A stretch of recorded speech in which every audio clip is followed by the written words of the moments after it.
The University of Arizona has long been linked to important moments in our nation's history, specifically World War II. Bear Down Gymnasium, where the Wildcats played for 45 years, was used as a naval training facility. And from 1942 to 1944, the Cats were forced to play their home games at nearby Tucson High School. Also on campus is the bell from the USS Arizona, the ship that was sunk in Pearl Harbor. The bell is rung 7 times on the third Wednesday of every month at 12:07. The time is symbolic of when the ship sank on December 7th, 1941.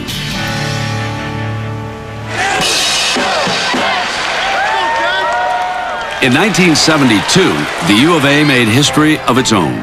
With its basketball program struggling, the university hired Fred "the Fox" Snowden as their next head coach. He became the first African-American head coach in major college basketball, and he immediately turned the program around. Fred came from the University of Michigan and recruited the Detroit area quite well. Brought in a couple of players, Eric Money and Conneal Norman, who could just shoot lights out.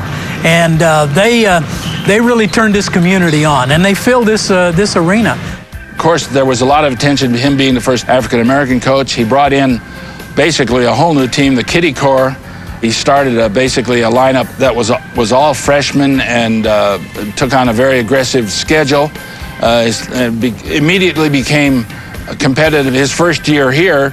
They were a very exciting team to watch, and of course Freddie had a lot of personality, and so it was the best show in town. And Freddie was the consummate recruiter. He dropped me into Arizona on a recruiting trip in early October. I leave Ann Arbor, Michigan. It's raining. The temperature's dropping down close to 32 degrees. I arrive in Tucson, and the next afternoon, I'm on the middle of the mall at 85 degrees. So that was a big selling point. 6-20 the year before, Snowden's Cats went 16-10 and filled the brand new McHale Center, dubbed by the Tucson mayor as the house that Freddie built. After Snowden left, the program really started to crumble. That was at rock bottom. It was a joke. My daughter, Amy, my oldest daughter, was a student here during that time, and she used to bring her books to McHale to study because it was quiet. When I saw this, I thought, you know, this could be a really good place because the history was if there were good teams, people would really come out and support it. It was a good basketball town. Arizona officials looked to Lute Olson, who had turned around a struggling Iowa program and led them to the Final Four. The Wildcat faithful were hoping for the same results. 63%. I just felt that looking at the history of it, with good teams, they really drew well. Nice arena here. And I just felt that it was that a person could be successful. You get a few breaks here or there, but work hard at doing it.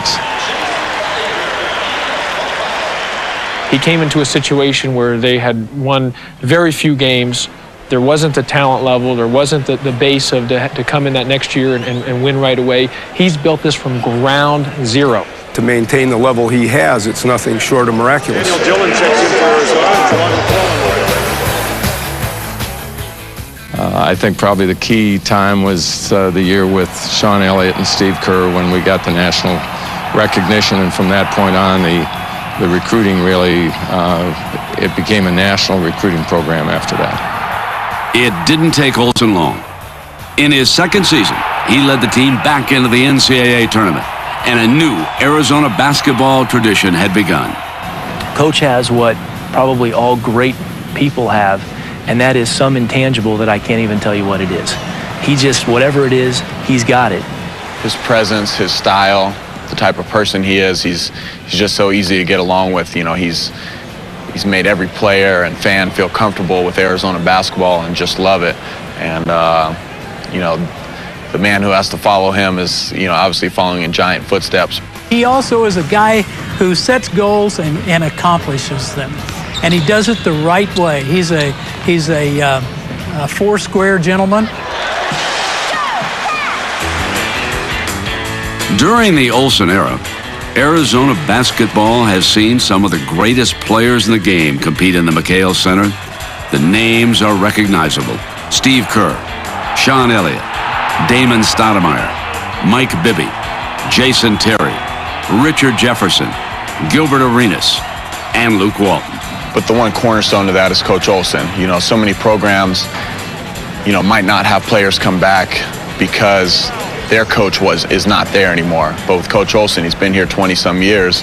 So every player, you know, they have the link that they all played for Coach Olson, so we can all share almost the same stories and gone through the same trials and tribulations because we all played for, you know, Coach O.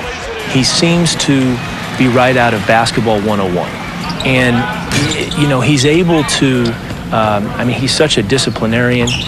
Fundamentals are important to him. But he's also able to, I think, mix in a progressive attitude of coaching.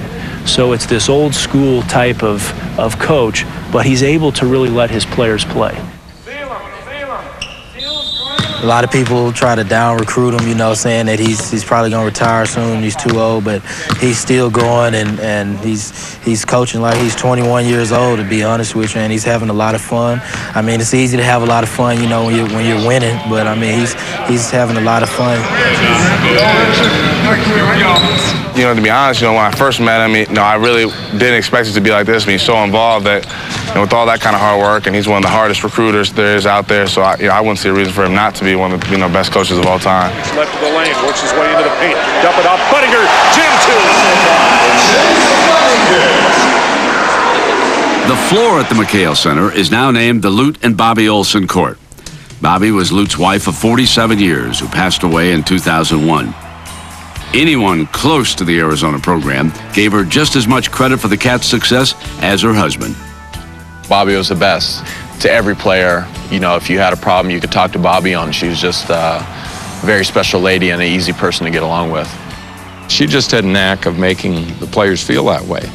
And I know at her funeral, we had some of the players talk, and the first thing that one of the guys said was that, you know, I was always Bobby's favorite. Well, the second guy got up, and he was Bobby's favorite, and she had a way of making everyone feel like they were super special. Lute remarried in 2003 to his new wife, Christine, who he met fittingly at the 2002 Final Four in Atlanta. And as for Lute, well, at 72, he shows no signs of slowing down.